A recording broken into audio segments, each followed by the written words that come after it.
안녕하세요. 네, 처음 뵙겠습니다. 기본선 받으셨죠? 네. 입문서라고 합니다. 입문서. 저는요 민법 선생입니다. 여러분하고 민법을 공부합니다. 이름은 신의영이에요. 수업 끝나면은 인터넷에 한번 이렇게 제 이름 한번 쳐보세요. 여기저기서 많이 나올 겁니다. 자랑부터 하면 굉장히 유명한 선생입니다. 제 자랑하니까 좀 이상하긴 한데요. 지금 주택관리사 보호 시험 때문에 오신 거죠? 예. 어쨌든 뭐 굉장히 유망한 자격이긴 합니다. 이 자격이 굉장히 유망하고, 이제 앞으로는 소방 쪽하고 더불어서 이런 그 다중 사용 건물에 대한 관리자가 굉장히 중요한 역할을 하게 될 거예요. 자, 우리가 보면은 이제 법제는 독일 법제를 따르고 있는데 여러 가지 사회적인 제도는 미국 쪽을 쫓아가고 있어요. 미국 제도 굉장히 많이 쫓아가고 있는데, 그 미국이 그랬습니다. 미국이 소방 쪽을 굉장히 많이 강조를 합니다. 전기, 소방 이런 것들인데, 전기나 소방 이런 것들은 한 번 사고가 생기면 걷잡을 수 없을 정도까지 커지는 것들이잖아요. 그리고 굉장히 많은 인명피해를 냅니다. 근데 이제 전기나 소방 같은 게 사고가 나고 나면은 그에 대해서 어떻게 뭐 제압이라든지 진압 뭐 이런 것도 중요하겠지만, 그 전에 미리 사고를 방지해야 될 필요성이 많이 있잖아요. 사고가 나고 난 다음에 어떻게 빨리 신속하게 제압하느냐, 이것도 중요하겠지만, 사고 나기 전에 그 사고를 어떻게 예방해야 될 것이냐라고 하는 게 더 많이 강조되고 있는 거거든요. 비용도 100분의 1밖에 안 된다 그러죠. 예방을 잘하는 게요. 그러니까 이제 그쪽은 이렇게 어떤 그 다중주택이나 공동주택 같은데 관리인이 있고, 그 관리인한테는 발포권까지 있어요. 경찰권까지 있어요. 그래서 뭐 이렇게 어떤 우리 같으면은 뭐 분양상가 같은 거 있죠? 대형상가. 그 대형상가 같으면 우리도 이제 청원경찰들이 있잖아요. 청원경들이 있는데, 그쪽에는 그 청원경찰한테 그 발포권까지 있어요. 체포권까지 있고요. 체포해서 경찰로 넘기긴 합니다. 하지만 또 상대방이 거칠게 나오면 총까지 쏠 수 있을 정도로 관리인에게 아주 막강한 권한을 이렇게 주어줬어요. 그런 쪽으로 우리도 이제 계속 쫓아갈 겁니다. 쫓아갈 거고, 앞으로도 뭐 빠르면 빠를수록 좋겠지만, 어쨌든 최소한 한 3, 4년 내지 빠르면 3, 4년 아니면 5년 정도까지 지나고 나면은 아마 상가 건물 쪽도, 대형 상가 건물 같은 경우는 여러분 업무 범위에 들어오지 않나, 그런 생각이 듭니다. 전체적으로 제가 이렇게 보니까 여러 가지 움직임이 소방하고 이런 관리 쪽으로 굉장히 좀 강화가 될 것 같습니다. 자, 그래 일단은 주택관리사 보호시험입니다. 그죠?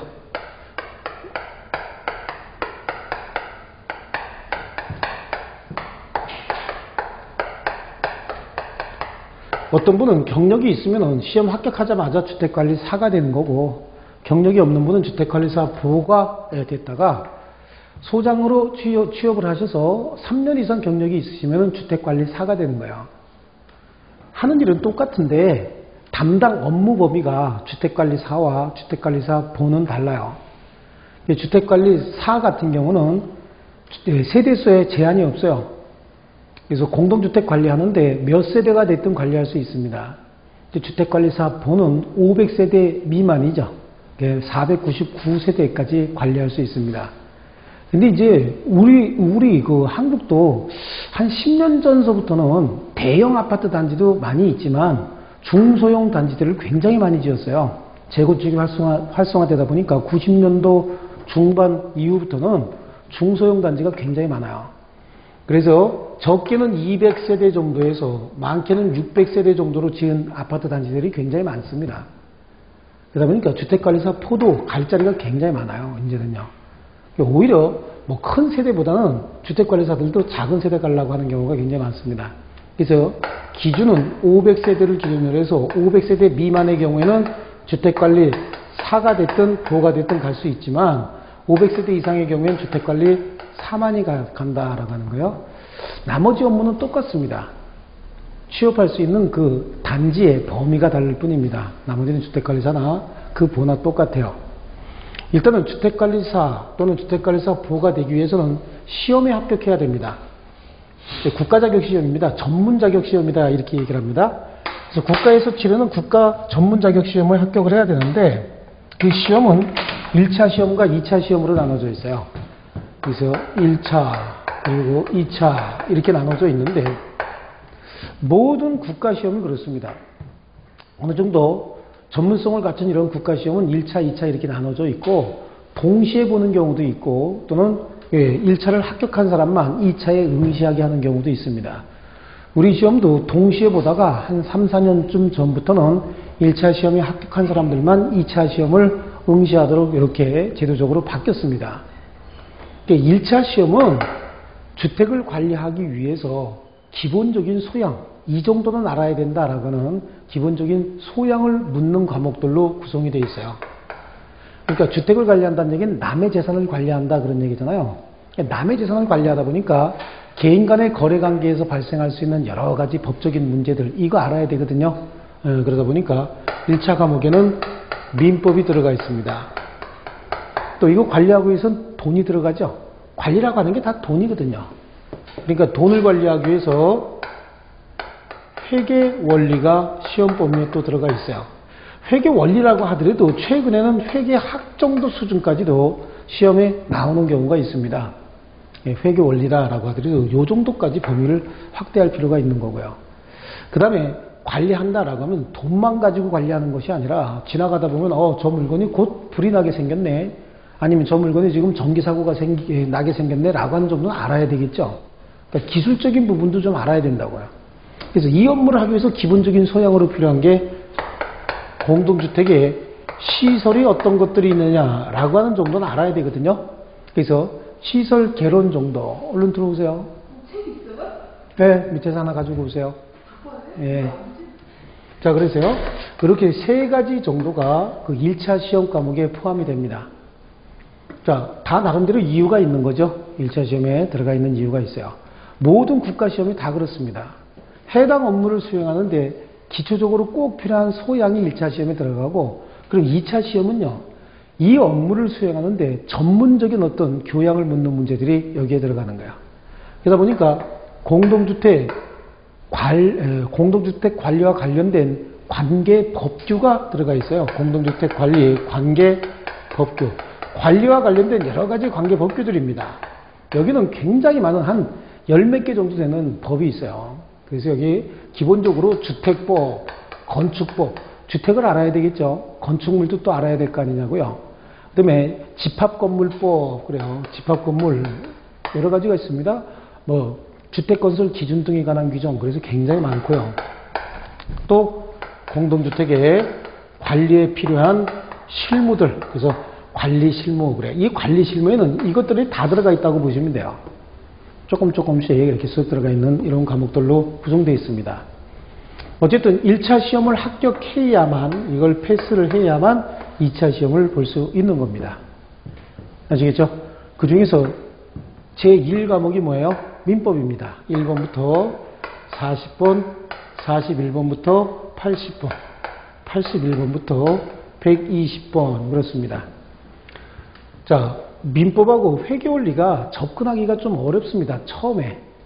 접근하기가 좀 어렵고, 시설개론 같은 경우는 또 뭐, 무작정 암기하면 된다. 이런 의식을 가지신 분들이 있는데, 여기 지금 40문제, 40문제, 40문제 똑같죠? 제가 민법 선생이지만, 이 세 과목을 공부할 때 절대 한 군데도 치우쳐서는 안 돼요. 3시간이 있으면 각각 1시간씩 시간을 배정하셔야 됩니다. 지금 개념 정리가 조금 어려운 민법하고 회계 원리를 9월, 그 다음에 또 뭐 10월 이렇게 공부를 하길지 모르겠지만 여러분들이 실제 시험 공부할 때는 각각 똑같이 시간을 배정해야 됩니다. 자, 공부하다 보면은 민법이 조금 부족한 것 같다, 아니면 회계 원리가 조금 부족한 것 같다, 시설 개론이 조금 부족한 것 같다라고 해서 여기다가 집중 투자하고 나머지를 놔서는 안 됩니다. 어느 정도 실력이 완성이 돼가지고 내가 이거를 손을 놔도 그 느낌 가지고 감각을 안 잊어먹을 정도가 되면은 잠깐 놀 수도 있지만 이 과목은 거의 매일 봐야 됩니다. 오늘 민법 공부에서도 내일 복습할 때는 민법, 회계, 시설 다 이렇게 꼭 복습하셔야 돼요. 자, 내일은 회계 원리를 공부했다라고 하더라도 복습하러 가시면 어떻게 하셔야 돼요? 민법, 회계, 시설 개론을 매일 보셔야 됩니다. 매일. 아시겠죠? 하루도 빠짐없이 보셔야 됩니다. 10분이라도 보셔야 됩니다. 10분. 그래야 그 감각이 안 죽습니다. 제가 늘 첫날 하는 얘기가 이건 거예요. 세 과목 다. 저는 그냥 민법만 열심히 해서 민법 점수를 좀 많이 올려주세요 라고 얘기는 하고 싶어요. 그건 제 개인적인 욕심이에요. 여러분은 합격하셔야 되기 때문에 작년에도 제가 똑같은 얘기를 했습니다. 시간 똑같이 배정하라고 늘 말씀을 드리는데 가다 보면 이게 안 지켜져요. 그러니까 이제 가다 보면 여러분들 느낄 겁니다. 어떤 한 과목에 딱 꽂혀가지고 그 과목에 시간을 너무 많이 뺏기는 거예요. 그러다 보니까 나머지 과목이 조금 부실해지는 거죠. 근데 금년에도 마찬가지지만 실제로 이 두 과목 굉장히 쉬웠어요. 이 두 과목 굉장히 쉬웠고 이것도 그다지 어려운 거 많이 안 나왔습니다. 많이 안 나와서 합격생이 굉장히 많았는데 많은 사람들이 이 중에서 한 과목에 많이 정신을 뺏겨가지고 많이 공부를 못한 거예요. 그게 실패하신 분들은 대부분이 다 그게 이제 실패의 원인이 됐던 겁니다. 제가 제발 부탁인데 앞으로 어떤 선생님이든지 들어오시면 그럴 겁니다. 내 과목에 집중해라 라고 하는 선생님은 내가 가르치는 과목에 집중하고 나머지 과목은 대충 해도 된다라고 하는 선생님은 없을 겁니다. 그런데 이제 자기가 가르치는 과목에 조금 더 신경을 써라 라고 하시는 분들은 계실지 모르겠지만 그거는 다 선생님들이 자기 과목에 대한 자부심인 거예요. 근데 여러분들은 항상 어떻게 해야 돼요? 항상 똑같이 시간 배정하고 관심도 똑같이 둬야 됩니다. 전부 100점 만점이죠. 그래서 합이 300점인 거예요. 40문제씩입니다. 아시겠죠? 그래서 제가 여러분들한테 말씀드리고 싶은 건 매일 보란 얘기예요. 매일. 그리고 이제 기본서가 나오면은 기본서 앞에 목차가 나올 거예요. 목차가. 그러면 오늘 이제 예를 들어서 민법을 공부했죠? 그 민법을 공부하면 민법 배운 부분 복습을 해야 될 거 아니겠냐고요? 네, 복습을 하고 난 다음에 그 다음번에 볼 때는 복습하는 것도 좋은데 목차를 보고 여기서 내가 뭘 배웠다라고 하는 걸 목차를 보면서 자꾸만 기억을 회상하려고 하셔야 됩니다. 그 연습이 돼서 2달, 3달 정도 그 연습이 되면은 정말로 성적 올라가는 거 금방 올라가요.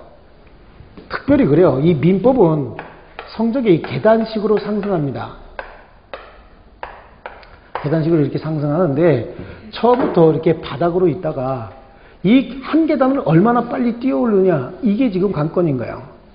여기서 이 바닥에 아무것도 없는 상태에서 이게 너무 길어지면 말이죠. 나중에 가서 힘들어집니다.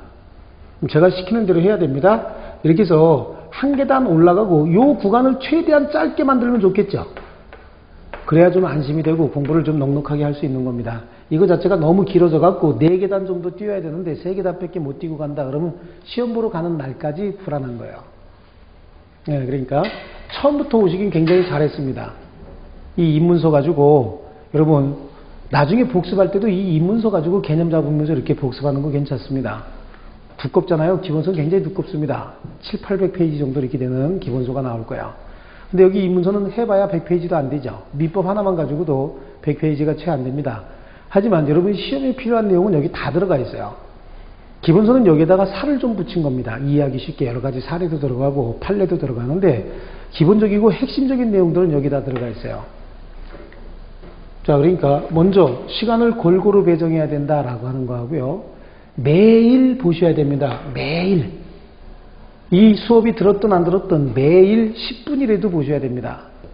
아시겠죠? 10분이라도 보셔야 되고요. 한 가지 더 말씀드리고 싶은 건 지금 9월에서 10월, 그 다음에 11월, 12월, 1월에서 2월, 3월에서 4월, 5월에서 6월, 그 다음에 7월 하순의 금년에도 또 시험 볼 거야. 여기서 이제 입문과정이다라고 해서요. 아주 기초적인 내용을 배울 거야. 하지만 시험에 필요한 내용은 여기 다 들어가 있습니다. 실제로. 여러분 시험에 60점 이상 맞는데 전혀 지장 없는 내용도 여기 다 들어가 있고요. 이때는 절대 예습하지 마세요. 예습하지 마시고요. 반드시 복습만 합니다. 이때는 복습만 하는데 복습하는 방법이 암기하려고 하지 마시고요. 암기하려고 하지 마시고요. 그러니까 정독하지 말라는 얘기예요. 정독하지 마시고 이때는 다독을 해주세요. 많이 읽어주시라고요. 그래서 몇 번씩 읽냐면은 10번씩 읽어 나가셔야 돼요. 지금 테마 1번, 뭐 기초이론 1번 이렇게 돼 있죠. 그럼 기초이론 1번 그걸 10번을 읽고 넘어가셔야 된다고. 기초이론 2번 넘어가기 전에 1번을 10번을 읽어야 됩니다. 오늘 기초이론 1번부터 7번 배웠다. 그럼 1번부터 7번까지 계속 공부하고 또 앞으로 와갖고 1번부터 7번까지 보고 그러면 효과가 떨어져요. 오늘 기초이론 예를 들어서 그런 겁니다. 예를 들어서 기초이론 1번부터 7번까지 배웠다. 그럼 복습을 할 때는 1번을 10번 읽고 2번 넘어가는 거야. 2번을 10번 읽고 3번 넘어가고요. 3번을 10번 읽고 4번 넘어가고. 정독하지 마라 그랬죠? 빨리 읽어나가는 겁니다. 이게 아주 굉장히 마술 같은 힘을 발휘하게 될 겁니다. 1번부터 7번까지 다 읽고 또 돌아와서 1번부터 7번까지 다 읽었다. 이거 1번부터 7번까지 다 읽는데 30분 걸렸다. 그 다음번에 와서 1번부터 7번까지 읽는데 28분 걸렸다. 그 다음에 1번부터 7번까지 하는데 몇 분 걸렸다 해서 다 해봐야 10번 읽는데 최소한도 25분에서 30분씩 이렇게 걸릴 거야. 그러면 25분으로 쳐도 250분이 걸리겠죠. 10번을 읽는데요. 그런데 1번 테마 10번 읽고 2번 테마 10번, 3번 테마 10번 이렇게 해서 7번 테마까지 10번 읽는데 이거 반밖에 안 걸릴 겁니다. 왜냐하면 한 번 읽고 두 번 읽고 세 번 읽을 땐 굉장히 빨라지죠. 똑같은 내용을 10번 읽으면요. 두 번, 세 번 넘어가면 내용이 많지 않기 때문에 굉장히 빨라진다고. 빨라지면서 내용을 자동적으로 이렇게 머릿속에 기계처럼 이렇게 인식하게 돼 있어요. 그리고 2번 읽을 땐 1번을 잃어버려도 관계없어요. 나중에 복습할 때 그게 정말로 희한하게 기억에 나게 돼 있어요. 그리고 시험장 가면 그게 무슨 이렇게 저장돼 있는 것처럼 또 나오게 돼 있습니다. 문제풀이 같은 거 할 때요. 그러니까 지금 꼭 늦는 것 같고 굉장히 좀 뭔가 진전이 안 되는 것 같아도 이 방법이 가장 좋습니다. 처음에 공부할 때는. 아시겠죠? 요거 하고요. 이제 민법 법전을 하나 구하셔야 돼요. 민법 법전은 이거 법제처에 들어가시면 돼요. 법제처에 들어가든지 아니면 우리 스마트폰 같은 데도 여러 가지 사이트에 보면은 이거 민법 법전이 있어요. 민법 법전을 민법 제 1조부터 184조까지 여기까지만 받으시면 됩니다. 그래서 오전에 아침에 일찍 일어나서 30분씩만 읽어주세요. 아침에 일찍 일어나서 30분씩만 읽습니다. 뭔 소린지 잘 모르겠지만 1조, 그래서 오늘 1조부터 3조 조문 3개 읽는데 30분 지났다. 그래도 관계없습니다. 그런데 눈으로 읽는 게 아니라 사실은 큰 소리로 읽으면 가장 좋습니다. 큰 소리로 읽어서 30분씩 읽으면 시험 보러 갈 때까지 한 20-30번 읽을 겁니다. 1조부터 184조를 한 20번 내지 30번 정도 읽고 가는데 그러면 분명히 90점 이상 나올 겁니다. 성적이. 요거를 잘 지켜주시면 민법에서 90점 이상 분명히 나올 거예요. 아시겠죠? 자, 요걸 단계를 띄워 올려주는 거는 제가 할 겁니다. 그래서 9월, 10월 요런 것들은 이렇게 10번씩 읽어나가면서 복습해라라고 하는 건 끝까지 다 지켜주셔야 되고요. 9월, 10월은 절대 예습해오지 말고 뭐 해야 해요? 복습을 해옵니다. 그리고 11, 12월에는 이제 기본서가 나올 건데 11, 12월 달에 이 기본서는 물론 예습도 필요합니다. 예습도 필요하고 복습도 필요하지만 예습은 또 어떻게 하는 거죠? 그냥 이렇게 전체적인 내용을 훑듯이 잠깐만 읽고 오시면 되는 거야. 예습보다는 복습에 치중해서 공부하셔야 됩니다. 여긴 예습하시면 안 돼요. 아시겠죠? 예습하지 마시고요. 여긴 예습은 하기는 하되 그냥 한번 이렇게 책 내용을 가볍게 읽어만 오세요. 절대 암기하려고 들고 내용이 뭔지 확인하려고 들지 마세요. 가볍게 어떤 내용이 있었다. 근데 이 내용이 난 뭔지 모르겠더라. 이렇게 하고 오시라고. 깊숙이 보지 마시고요. 이렇게 하시고 1, 2월 달에 기본서입니다. 1, 2월 달에는 복습보다는 예습이 훨씬 더 중요하고 수업 시간에 선생한테 수업 듣는 걸 복습으로 하셔야 됩니다. 3, 4월 달도 마찬가지겠죠. 그 다음에 5, 6월 달에 이제 우리 문제풀이 할 거예요. 5, 6월 달에 문제풀이 할 때도 기본서 오늘 문제풀이 해야 될 범위가 만약에 뭐 1절부터 3절까지다. 그럼 1절부터 3절까지 기본서를 읽어갖고 오셔야지 문제를 미리 예습해서 절대 풀어오시면 안 됩니다. 다른 과목하고 민법은 좀 특성이 있어요. 답을 먼저 알아버리면 절대 공부가 안 됩니다. 수업 시간에 선생 내용이 머릿속에 안 들어와요. 그러니까 절대적으로 문제풀이 할 때도 예습해서는 안 된다. 그래서 전체적으로 이렇게 해서 하나, 둘, 셋, 넷, 다섯, 5순환 정도가 이렇게 되는 겁니다. 문제풀이까지요. 특강까지 하고 어쩌고 하면은 아마 한 6순환 정도가 될 거예요. 예. 여러분들이 처음에 오늘 이렇게 새겨놓은 마음가짐, 그 다짐을 끝까지 잘 유지하시면 예, 분명히 합격하실 거예요. 분명히 합격하실 거고, 뭐 공개된 정보는 아닙니다. 공개된 정보는 아닌데 어쨌든 시험을 내년도 그렇고 2014년도 시험도 그렇고 아마 2015년도 시험까지는 1차 합격생을 많이 만들어낼 겁니다. 그래서 궁극적으로 앞으로는 2차 시험을 합격 인원의 5배수까지 시험 볼 수 있게 1차 합격생을 많이 만들어낼 거예요. 앞으로 계속요. 그러면 2016년 정도 되면은 2016년 2차 시험은 이제 어려워지는 겁니다. 엄청나게 어려워집니다. 금년도 2차 시험이 조금 어려워질 거고요. 내년 후년 가면서 조금씩 어려워져서 이때 가면은 정말로 만약에 이번에 1000명이 필요하다. 그럼 2차 응시 인원은 몇 명까지요? 5000명까지. 만약에 이번에 1500명을 합격시켜야 되겠다. 그럼 2차 응시 인원을 7500명 정도 되도록 그래야 전회 합격생이 좀 많이 있어서 재수생이 있어야 이번 합격생까지 합치면은 한 5배수 정도 이렇게 만들 수 있겠죠.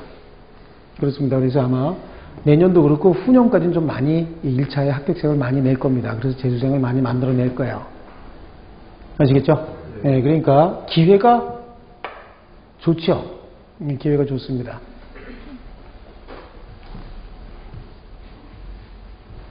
자, 이렇게 해서 전체적으로 1년 동안에 어떻게 계획을 세워야 되겠다. 뭐 구체적인 건 아니지만 네, 간단하게 이렇게 말씀을 드렸고요. 자, 이제 본격적으로 민법이 뭐다라고 하는 거 공부해야 되겠죠. 이제 본래의 과목인 민법에 관해서 공부하겠습니다. 민법, 그래요. 한자로 이렇게 쓰죠. 이렇게 씁니다. 이게 법자입니다, 법. 그죠? 법인데, 이 법이라고 하는 거, 삼수, 이게 이제 물수변이죠? 물을 의미하는 거죠. 삼수변에, 이게 뭐야? 갈 것자잖아요. 삼수변에 갈 것자, 이게 뭐가 된 거죠? 법이 된 거라고. 물이 흘러가는 이치가 뭐예요? 법인 거예요. 물이 흘러가는데, 물은 위에서 밑으로 흐르죠. 그러니까 법이라고 하는 게 자연적 섭리를 이렇게 구체화, 명문화 또는 우리 사회 속에서 일반화 시켜놓은 것들이 뭐죠? 이게 법인 거예요. 자연의 이치인 거예요. 자연의 섭리. 근데 이걸 안 지키려고 하는 인간들이 있다 보니까 이 법이 강제력을 갖기 시작하는 겁니다.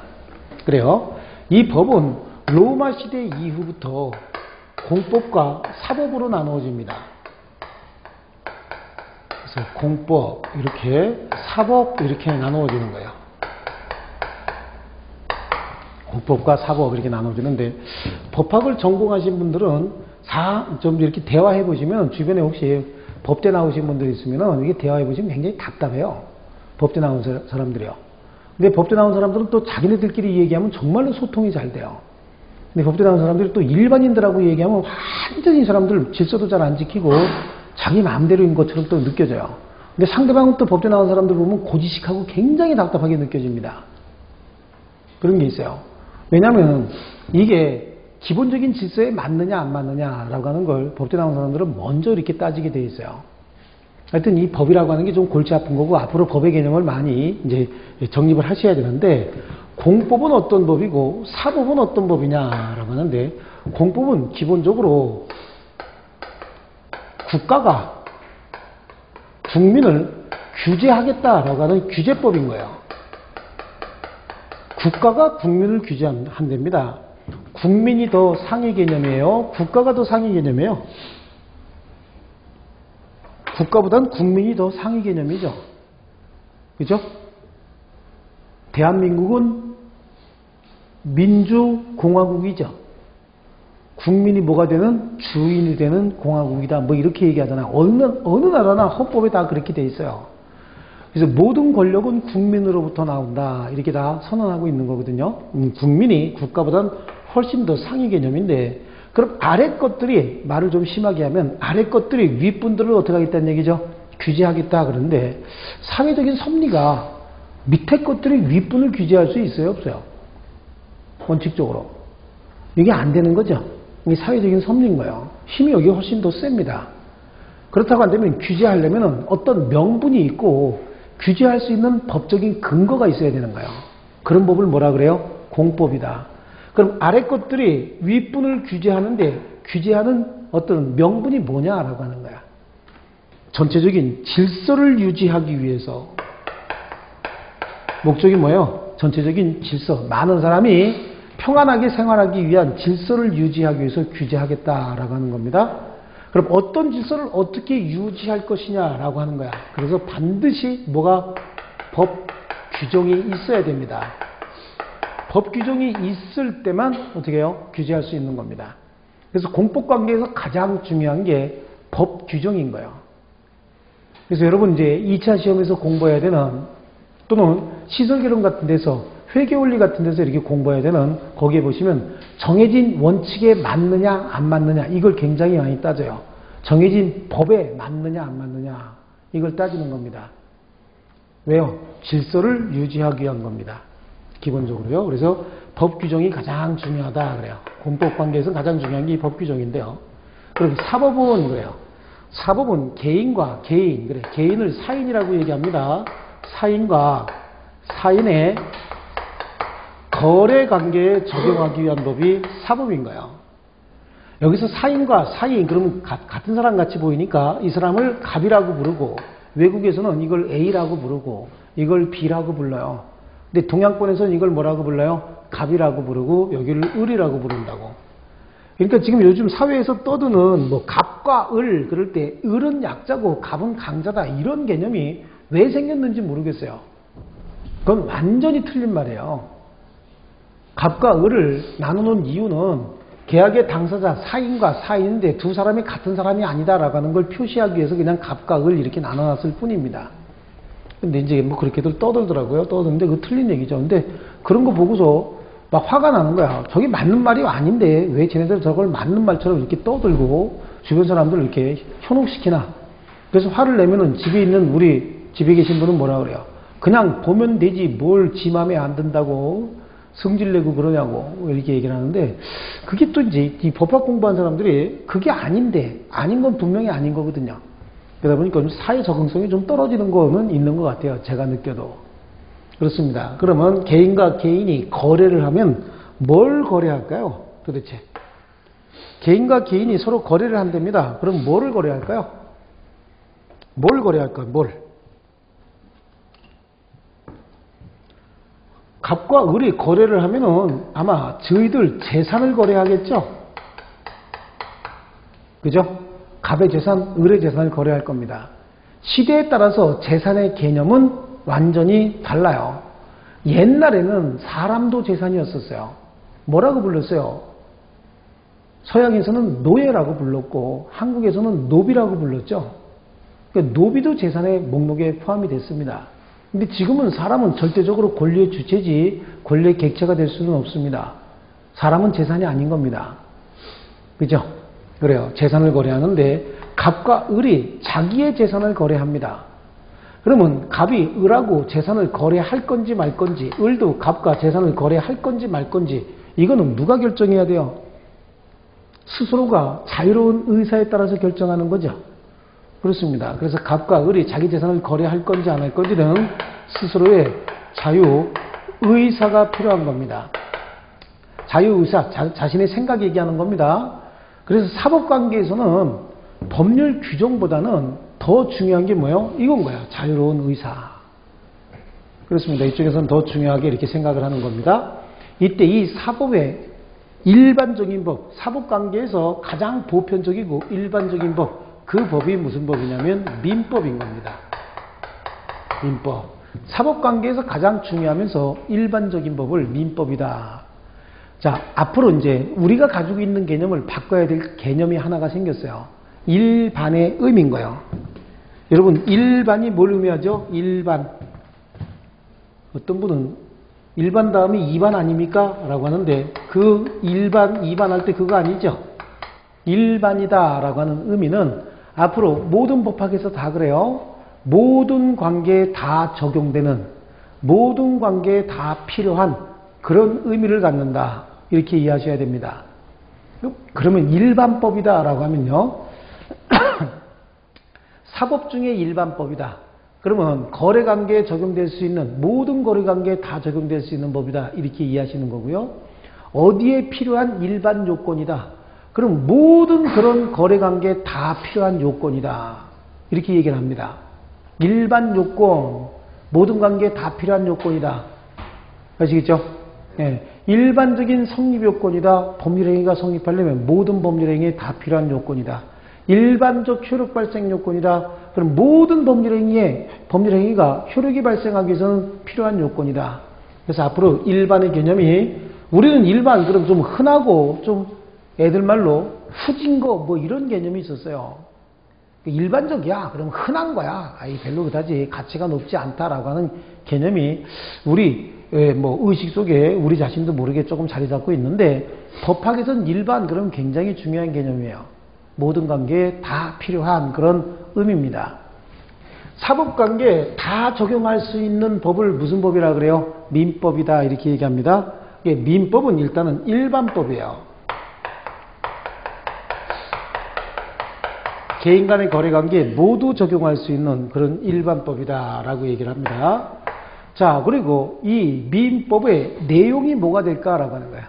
민법엔 어떤 것들을 그 내용으로 가지고 있을까요? 자, 머리를 한번 제가 설명을 드리면은, 그리고 받아들이려고 하지 마시고요. 제가 일방적으로 투입하려면 가장 좋은 게 뭐냐면, 책 읽으세요. 그러면서 막 읽게 하고, 또 읽게 하고, 또 읽게 하고, 이게 가장 좋아요. 그런데 수업을 하는 이유는 저하고 여러분하고 뭐가 돼야 돼요? 소통이 돼야 돼요. 그래서 제가 뭘 이렇게 물어보면은 생각을 해서 대답하려고 노력을 하고 자꾸 그래야 됩니다. 그래야 머릿속에 뭔가 조금 더 많이 남아요. 빨리 얘기하면 넣어가지고 가야지. 그런데 이거 넣는 거 한계가 있습니다. 잘 들어가지도 않아요. 자, 그래요. 자, 민법의 내용이, 민법은 개인 간의 거래관계에 적용하기 위한 법절 중에서 모든 거래관계에 다 적용될 수 있는 법을 민법이다. 이렇게 이해하시면 되거든요. 그럼 민법의 핵심 내용은 뭐가 돼야 되느냐? 뭘 거래하느냐요? 뭘 거래한다 그랬어요? 재산. 그럼 민법의 핵심 내용은 뭘 핵심 내용으로 가지고 있어야 돼요? 재산이요. 그래서 민법을 다른 말로 뭐라고 부르냐면 재산법이다 라고 얘기를 합니다. 재산에 관한 법이다. 그러면 재산의 개념은 시대에 따라서 좀 달랐지만 지금 모든 나라, 전 세계 모든 나라의 재산은 물건에 대한 권리인 물권, 그래서 재산법은 물권법, 사람에 대한 권리인 채권, 그래서 채권법, 이렇게 크게 둘로 나누어집니다.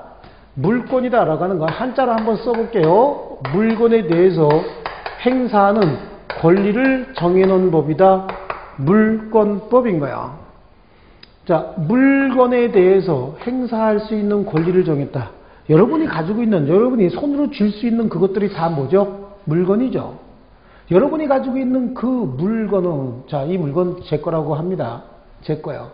그럼 이 물건에 대한 권리를 제가 여러분들한테 주장할 수 있죠. 이건 내 거니까 내가 배타적으로 쓸 수 있습니다 라고 주장할 수 있는 거잖아요. 여러분한테만 주장할까요? 밖에 있는 세상 사람 누구에게나 다 주장할까요? 세상 사람 누구에게나 다 주장할 수 있는 거죠. 이거는 나에게 권리가 있고 내가 여러분보다 먼저 이익을 향유해야 됩니다 라고 주장할 수 있는 거죠. 이런 권리가 물권인 겁니다. 그래서 물권은 세상 사람 누구에게나 다 주장할 수 있다라고 해서 이걸 뭐라고 얘기하냐면 대세권이다. 세상 모두를 상대로 주장할 수 있는 그런 권리다. 그렇습니다. 대세권이기 때문에 여러분뿐만 아니라 밖에 지나가던 그 누구도 이걸 나한테 강제로 뺏어갔대요.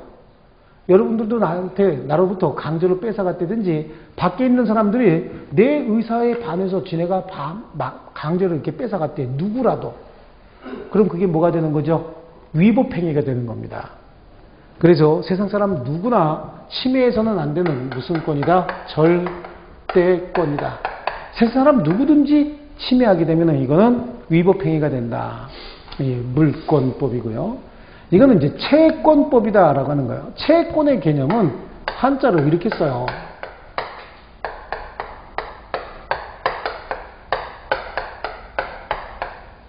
이렇게 씁니다. 채의 개념이 사람에게 책임을 부담시킬 수 있는 권리, 이런 겁니다. 어떤 사람에게 주체적으로 그 사람에게 돈을 내놓으라고, 이게 조계패죠? 옛날에 이게 돈으로 쓰였던 거예요. 이 조계의 개념이요. 그렇습니다. 특정한 사람에게 주체적으로 뭐를 요구할 수 있어요? 돈을 달라고, 급부를 요구할 수 있는 권리. 그렇습니다. 특정한 사람, 그러니까 어떤 사람이 이제 갑이라고 부를 겁니다. 가끔 A라고 부르기도 하고요. 어떤 사람이 다른 사람에게 일정한 급부, 그래, 이거 뭔가 나를 위해서 급부를 해달라고 요구할 수 있는 권리가 채권이다. 사람에게만 행사해야 됩니다. 누구요, 이 사람이? 그러니까 이 사람을 뭐라고 부를까요? 채권자라고 부르면 이 사람을 뭐라고 불러요? 맞아요. 이거 어떻게 하세요? 채무자라고 부른다고. 채권자가 채무자에게 너 나한테 줄 거 있잖아. 그죠? 그게 돈일 수도 있죠. 아니면 너 나를 위해서 일을 해줘야 되잖아. 일정한 용역일 수도 있잖아요. 그죠? 너 그거 내일부터 안 하기로 했잖아. 네가 안 하는 대신 내가 하기로 한 거 아니야? 이건 겁니다. 이런 것들이 다 일종의 뭐죠? 채권인 거야.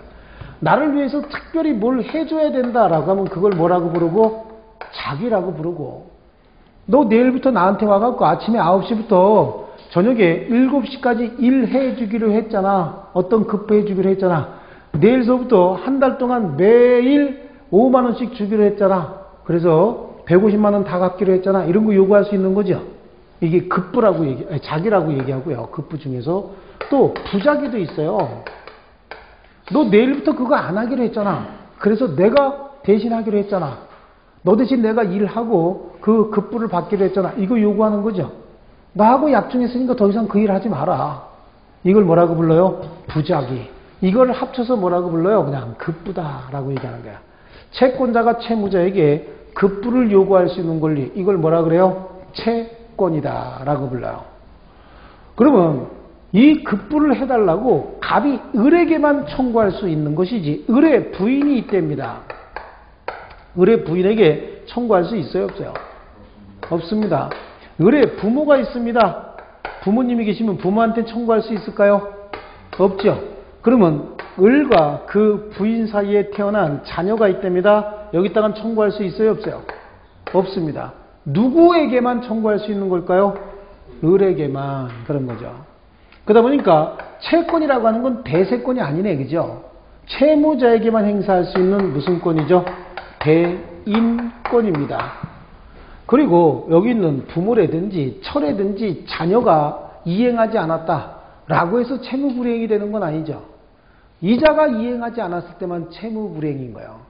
그러니까 절대권이 아니고 누구죠? 얘가 이행하지 않았을 때만 채무불이행이지 나머지가 이행하지 않았을 때는 채무불이행이 안 되겠죠. 그러니까 어떤 경우에는 채무불이행이 될 수도 있고 어떤 경우에는 채무불이행이 되지도 않는다. 상대에 따라서 달라지는 거죠. 상대권이다. 이렇게 얘기합니다. 이게 이제 전체적인 개념인 것이고요.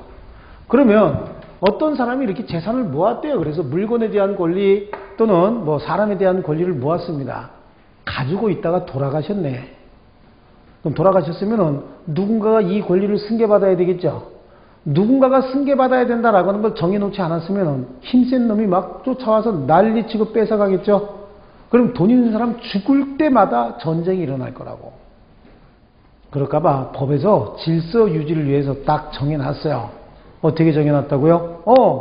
누군가 재산을 가지고 있다가 죽으면 그 재산을 승계받는 사람들은 어떤 사람들이다. 그래서 일정한 신분관계에 있는 사람들이다. 그래서 그 사람들을 우리 뭐라고 불러요? 가족이다. 그래서 가족법.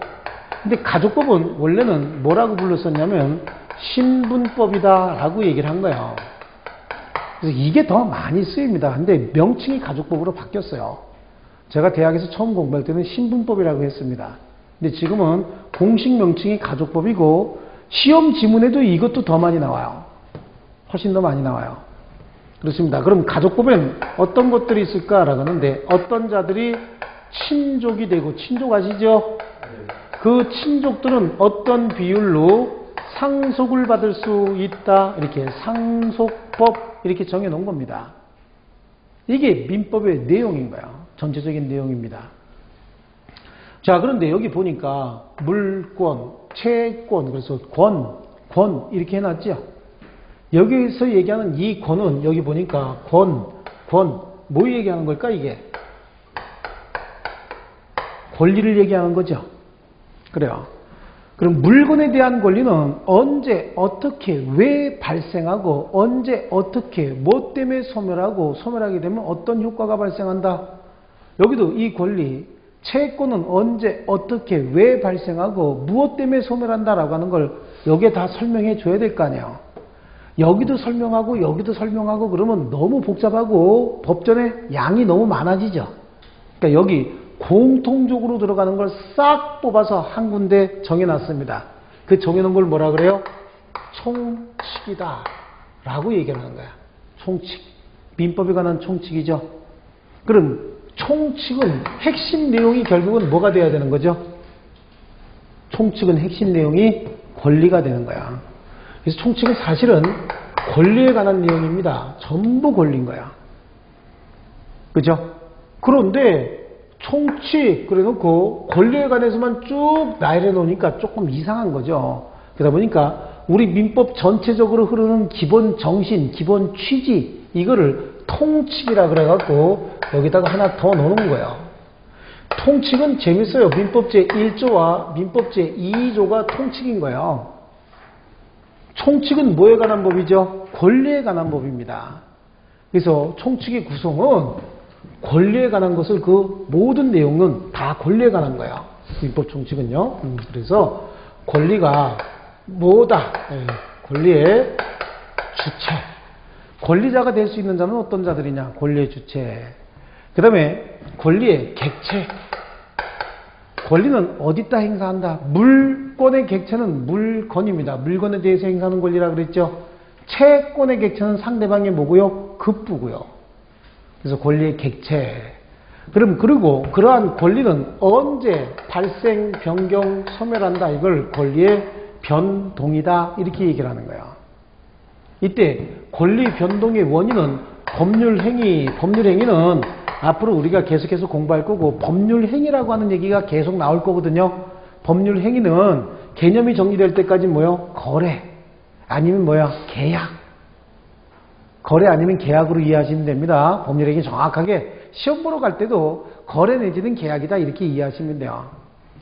그 원인은 법률행위 아니면 계약 내지는 거래행위가 있으면 권리관계는 발생, 변경, 소멸합니다. 이 물건이 내 건데 이 물건을 이분하고 매매계약을 통해서 제가 소유권 이전해주면 나에게는 권리가 소멸하지만 저분한테는 이 권리가 하나 생기죠. 이게 뭐죠? 법률 행위에 의해서 권리가 저한테는 소멸하고 저분은 발생하는 거잖아요. 이 권리가 저쪽으로 이렇게 넘어가는 현상을 뭐라 그래요? 변경이다. 권리의 발생, 변경, 소멸을 한마디로 변동이다 이렇게 얘기하는 거예요. 그 원인은 몇 가지가 있다고 그랬어요? 법률 행위 아니면 법률 규정인 거예요. 법률 행위 아니면 법률 규정입니다. 여기서 얘기하는 법률 규정은 여기 정해져 있는 걸 얘기합니다. 여기요. 자, 아버지가 돌아가셨습니다. 그 아버지에게는 아들이 셋이 있었네요. 그리고 시집가서 오래된 딸도 하나 있습니다. 그러면 그 아들과 딸 누가 상속을 어떻게 받아야 될까요? 법으로 정해놨죠? 똑같이 상속받는다고 법으로 정해놓은 거예요. 법률 규정에 의해서 그 아들과 딸은 어떻게 죠? 아버지의 재산을 그대로 승계받는 겁니다. 그러니까 권리 변동의 원인은 법률 행위뿐만 아니라 법률 규정도 있다. 아시겠어요? 그래요. 그래서 법률 행위와 법률 규정. 이게 다 총칙의 내용인 거예요. 총칙은 그래서 이렇게 구성되어 있고요. 이게 1조부터 184조까지 이렇게 되어 있는 겁니다. 민법 제1조부터 184조고요.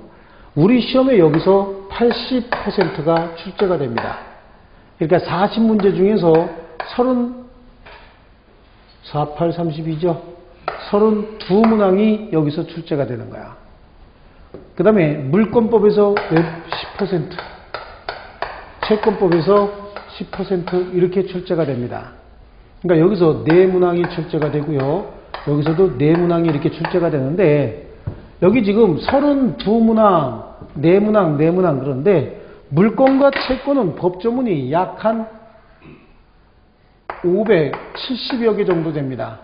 법조문 개수가. 이건 몇 개라고 그랬어요? 184개라고 얘기했죠. 그래요. 단순한 숫자만 가지고 비교했을 때도 물권하고 채권을 합친 숫자가 이거의 3배죠. 그럼 단순히 우리가 빨리 한번 읽는다. 그러면 이거 1시간 걸릴 때 이건 몇 시간 걸리는 거야? 3시간 걸리는 겁니다.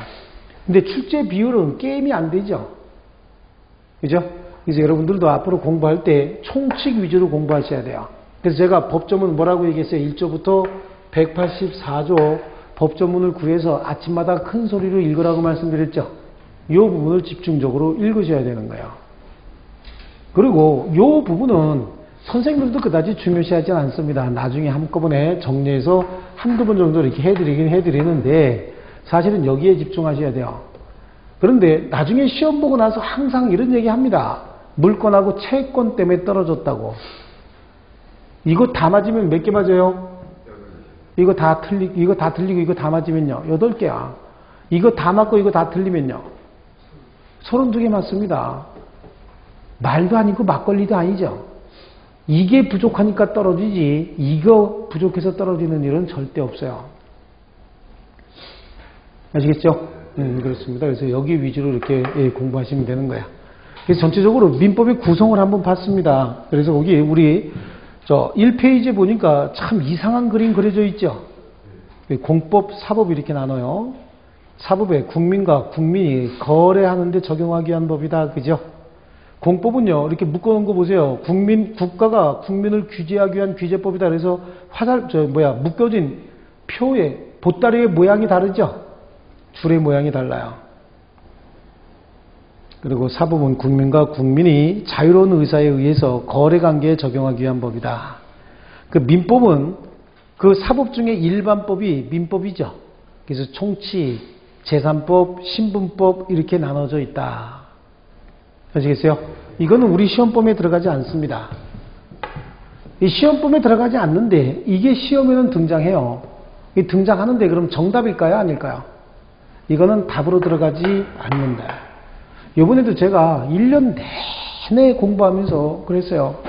친족이나 상속 부분에서 시험 지문에 나오면은 절대 그건 답이 아니니까 걱정하지 말라고 그랬는데 문제도 4문제가 나왔는데 4문제에 친족하고 상속 그 다음에 민법이 아닌 특별법에 있는 내용도 여러 가지 특별법에 있는 내용들이 지문으로 들어가 있으면 그걸 빼버리고 골라야 될 거 아니에요. 그 4문제에 친족법이나 상속법, 자, 35번 문제다. 35번 문제인데 1번, 2번, 3번, 4번, 5번. 그런데 2번하고 4번, 5번은 이게 친족하고 상속법 내용이요. 그럼 얘는 답으로 돼야 안 돼요?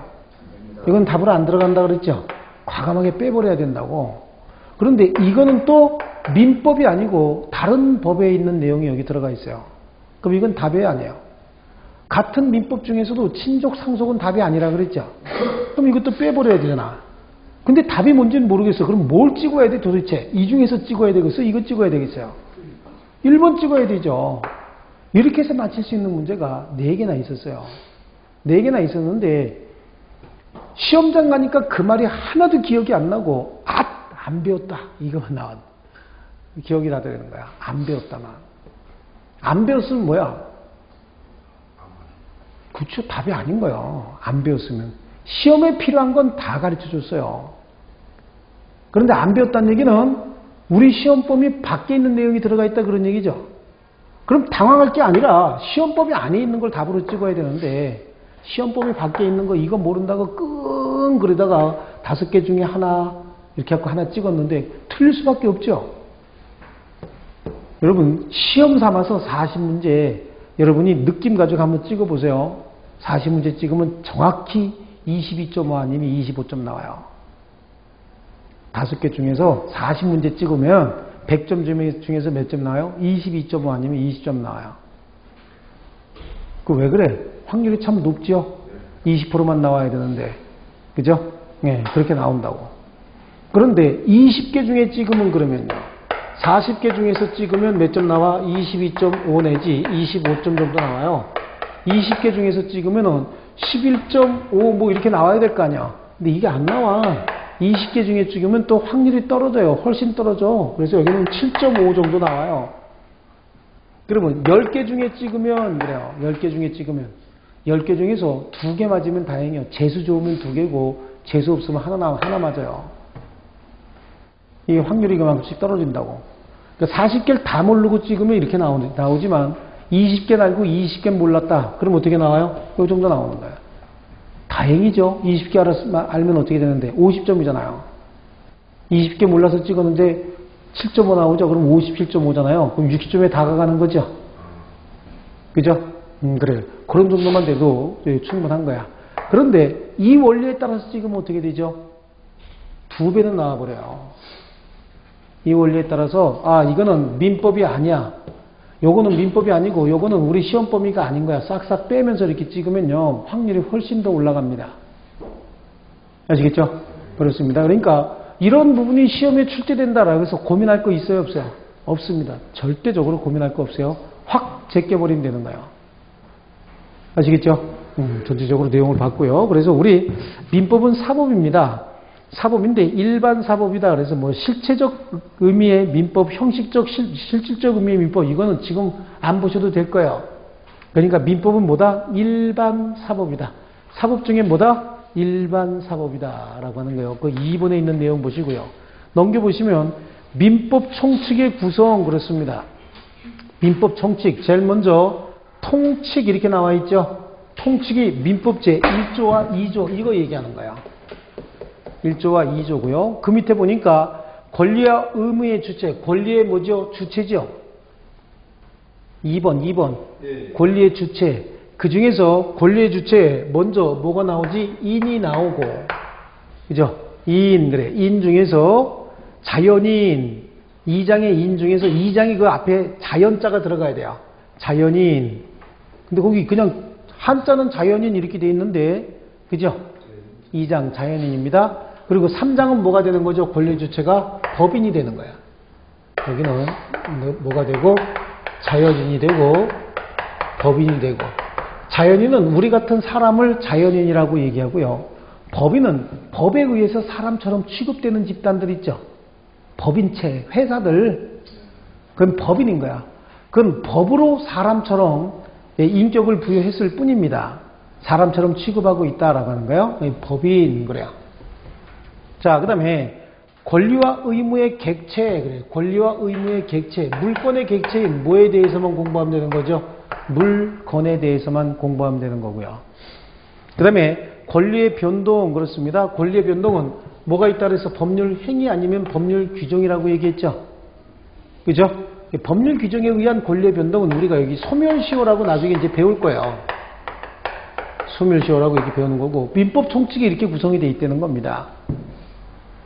그래서 법률행위, 그 다음에 기간 및 소멸시효 이렇게 같이 묶어서요. 이게 법률 규정에 의한 권리의 변동이다. 총칙이 이렇게 구성이 되어 있고 여기서 32문제가 출제가 됩니다. 아시겠죠? 자, 이렇게 하고요. 쉬었다가 우리 민법 정의는 구성, 그 다음에 법원 이렇게 공부하겠습니다. 조금 쉬겠습니다.